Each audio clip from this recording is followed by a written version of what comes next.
like, okay, this is happening. There's some weird stuff. Obviously, there's some stuff happening where Wanda's like, being influenced by somebody or something, or in this little trance state. But like, they were not concerned with answering questions. I don't know. It seems like she's in denial. Like she's like, no, I don't want that to happen. Let's go back to perfect. Like kind of Yeah, like how you were saying earlier. yeah. She doesn't Yeah. want to face the real world, so she Yeah. like continues her narrative. Like the beekeeper guy was probably somebody from her past, and so she's like, nah, I don't want to deal with that. Let's just. It's kind of like a comic book metaphor for mentally fooling yourself and creating your own personal narrative.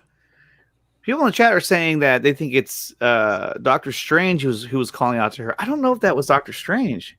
It definitely wasn't. It didn't sound. Yeah, Like it didn't sound like Benedict Cumberbatch. It was Agent Wu. he has a very specific voice. I think we would have noticed if it was. Yeah, exactly. Yeah, it was like, oh, there he is. So I noticed two times, one on the helicopter and then one on the back of somebody. There was a sword. Yeah, the And sword logo. Yeah. Sword, I mean, I'm sure you guys know, but sword is like shield, but they have to do with like sentient world observation, and the whole like insertion of a little color here and there. It's like the more color that comes into the show, the further along she is to realizing that this is fake, right? So the insertion The of more color it is unravels. the insertion of color is definitely correlates with like reality, right? So reality coming back. So it's definitely interesting. Yeah. Again, these episodes weren't bangers, right? They weren't. I mean, they were definitely setups. I mean, because sword Setups, is, I mean, its purpose is to deal with extraterrestrial threats. So I mean, and so it kind of makes you wonder what's going on right now. Like why are they involved with this? And obviously they haven't been introduced into the MCU until now. So I wonder. Yeah, they were in I think they made a debut in X-Men like in 2004 or something like that, the books. So I like that they're being included. That's pretty dope. Okay. Yeah. That's interesting. I think these two episodes, kind of like we were saying, they weren't bangers. They didn't have the Mandalorian's Baby Yoda moment. Yeah. They didn't have that. They just had small little things like, okay, it's kind of stringing you along. It's not saying like, hey, boom, here's this, keep watching. It's more like, keep following down the rabbit hole and maybe you'll get some answers. Mm-hmm. Very casually, like, and softly saying that rather than like, boom, here you go. This is awesome. Yeah. Yeah. And I like the whole, like the Von Strucker on the watch. He always has time for you. That's the beekeeper. Like, I feel like whoever said it earlier it's definitely someone from her past. Yes. And the whole like Hydra Von Strucker thing being included kind of signifies that like she's definitely worried about something, right? Like that I don't think that watch was just for like an Easter egg. I think that has to do with something. Yeah. Like her subconscious coming to light in these different trailers, like Stark Industries. Her family was destroyed by Stark Industry weapons, right? In the MCU anyway, or her city anyway. And he like said the toast was like a bomb. Yeah. And then Von Strucker even counted down like the missile that she saw, her and Quicksilver saw when they were kids. And then Von Strucker is the scientist who kept them in captivity, right? Created them, essentially. Created them. Yeah. Right. And so that's, again, two different things that are subconsciously manifesting in a trailer-like situation. Yeah, I agree. I am very interested. Like, so the episodes definitely leave me wanting more, and they definitely leave me kind of. I mean, like you said, they didn't have that Grogu moment, like that Baby Yoda, like holy, you know what I mean? But it definitely piqued my interest enough where, like, I'm kind of jealous of those people that got the first 3 episodes. Yeah. You know, I wouldn't mind. Because they have a little bit of inside information exactly as what's going on, whereas we're just here like, dang it. Yeah. It's definitely interesting how it all plays out. And I kind of like how it has that that sort of like, that for me at least, that sort of like Lost feel where you're getting hints of things, but you're not really sure what's happening and what's going on. You're kind of piecing it together as you go. But the guy who came out as the beekeeper, I mean, that was, I mean, for the most part, that was like the Grogu moment, even though it really wasn't. That was like the one shot you saw of someone who was completely out of place, crawling out of a manhole. But I think that I kept expecting there to be that Grogu moment, and there wasn't one. But I mean, I shouldn't expect that every time from a Disney Plus show. So, because like when the manhole was moving, I was like, whoever comes out of that, like this could be like huge. Yeah. Well, so here's the thing. So like when he first came out and like the bees and stuff, all I could think about was there's a villain called Swarm. And he was a Nazi scientist who fused his mind with like bees and like this consciousness. It was kind of weird, but I don't know if that could possibly even be him. It just like it wouldn't really make sense, you know what I mean? Like it wouldn't add up. But I mean, bees and a beekeeper, Nazi scientists, like I mean, I guess it wouldn't totally be out of the realm of possibilities, but it is definitely a stretch. Okay. And the whole sword logo as well. I mean, at first we kept seeing that, and I was like, "What's going on?" But it's very late, so I know everyone's kind of tired right now. Yeah. Tyler's like downing Coke and coffee. Yeah, I know, right? Yeah, I'm gonna have to go to bed. So. Yeah. All right, Well, you guys. I just speaking for myself, I enjoyed this, so I mean, I did too. I'm willing to go again whenever you want.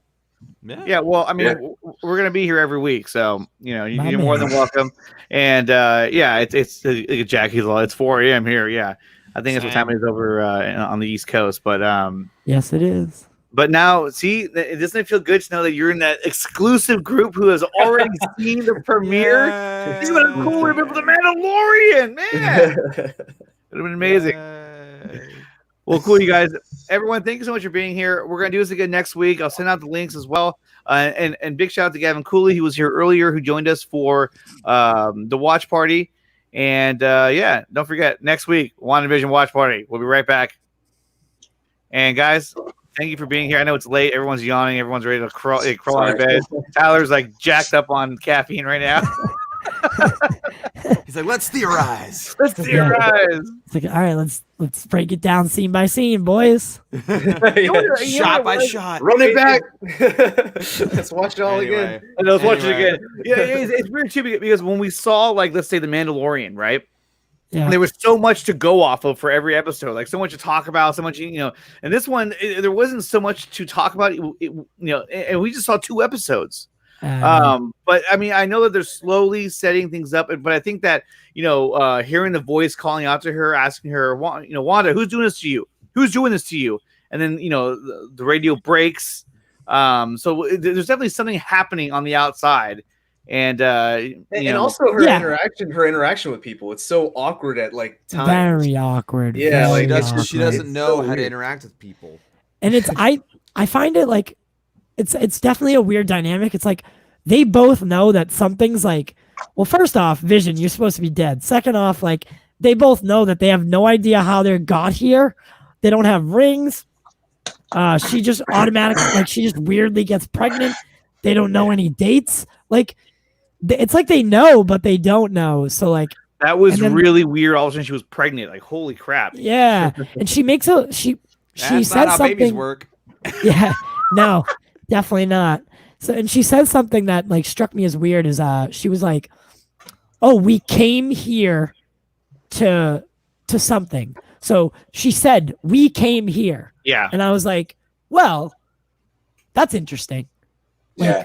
So she, you know what I mean? So I don't know if maybe I'm thinking too much. Maybe I drank too much Coca-Cola. I don't know. Well, maybe It's half gone. maybe It's maybe it's still a situation where, like, again, Yes. she put herself there, but she intentionally blocked out the memory so that she could live a happy life with Vision. So she's trying to recollect what's going on, and her Right. subconscious is slowly trying to creep back and saying, "You don't belong here. This is not Yes. the real world." Yeah, I like that. I like that a lot. I mean, and that could be the case as well. Yeah, definitely. And like I said, this isn't Zack Snyder's Justice League, right? Like, you know what I mean? There's not like It's not. I can't wait to dissect. I can't wait to dissect that and like, you know what I mean? Talk all about it. Like that one, I will be breaking down like shot for shot. Everyone's been breaking it down. Yeah. By the minute. This isn't that, but I think we can all be grateful that we're getting something, right? Yes, Yeah. just Yeah. something to watch, something to talk about, and not just talk about rumors and drama. Speculation, yeah. You know. I second that. All right. Well, guys, thank you so much for being here. We're gonna go ahead and end the stream right now. Like I said, we'll be back here next week for the WandaVision episodes 3 and 4 here on the Nicotina Show. Dawson, Brian, Matt, and Tyler, thank you so much for being here. This was a lot of fun. Let's do it again next week. Yes. I could do this all day. Gavin Cooley as well. You were here. And one last time, you guys, if you haven't done so yet, become a Patreon of the Nicotina Show and support the show. Patron. What did I say? You said Patreon. He said Patreon. I put it in his head. I put it in his head. He did. I was like, the dark why are you side. calling you spelled that wrong? I was like, oh no, I didn't. You see, I don't know. Sorry. You But fell anyway, to the dark side. and I fell to the dark side. And guys, if you haven't done so yet, check out ACS Universe, our newest episode of The Four Nerds featuring Dave Pena, episode 30. It was today. It was a lot of fun, a lot of funny moments. Definitely check that out. And we'll be back on next week as well on Thursday. That's going to be on my channel. I believe so. Yeah, it's going to be on my channel right here on the Nicotine Show channel. We're going to have a DC Squadcast on the show, so it's going to be a lot of fun. Okay, guys, predictions for next week. Are we going to get more of a meltdown of this whole sitcom reality? We'll have a full episode of color, like more of like a 90s sitcom, in my opinion. And then it'll continue to delve into madness, and there'll continue to be glitches. And then maybe at the end of the 4th episode, we'll start to actually see what the real world is, what's happening in the real world, I think. Yeah. Thank you, Rasha. Yes, it's very comfy. Very comfy. Blanket. It's very warm. It's his cape. And I have a hoodie underneath this, too. So I know he's wearing a warm. sweatshirt. I have a Very heater nice. right here in my studio, so it works out great. Do you have mitts? Woo! I was always wondering, like, do you have something on your hands? Dawson? Okay, never mind. It's just it looked, I don't know, it looked weird. I was just asking. If I'm being completely honest, I honestly thought about grabbing a blanket too. So I'm with you, man. I highly recommend it. You're like you're on the East pillow? Coast where it's Oh, closed. the pillow. That's what I I saw. know. Okay. It Yeah, wasn't- you got a pillow underneath so you can like lay on it. you How know? cold is it outside, Dawson? It's chilly. Is it snowing? It's Nah, it like snowed barely like 3 weeks it's ago. 22 where I am right now. Oh, nice. 22. Gosh. Yeah. Well, It's we're in pretty Virginia, warm, so honestly. It's like we're in Virginia, so like at nights it gets like 15 or 20, maybe. Yeah. Man, that's crazy. I'm in Maybe. California right now. It's raining outside, but it's not that big of a deal. Yeah, shut And up. we're like, oh, it's cold. I need a blanket. Boston. Boston, yeah. You guys Boston. got the rough of it. Yeah, that's all right. Yeah, we're down in Virginia, so we don't get much. We're just kind of caught in the middle of Yeah, like hey. hurricanes and snowstorms. we're like the perfect spot in the middle where like nothing ever happens. I'm here to tell you right now, we don't care. Let me tell you, we don't care. Hey, he got you hella good earlier. I was like, yes. Yes, he did. Yeah. All right, you guys. Thank you guys so much for having me. I look forward to coming back. Yeah, Sometime next definitely. week. Absolutely great to meet you. All right, you guys. We'll see you guys next week.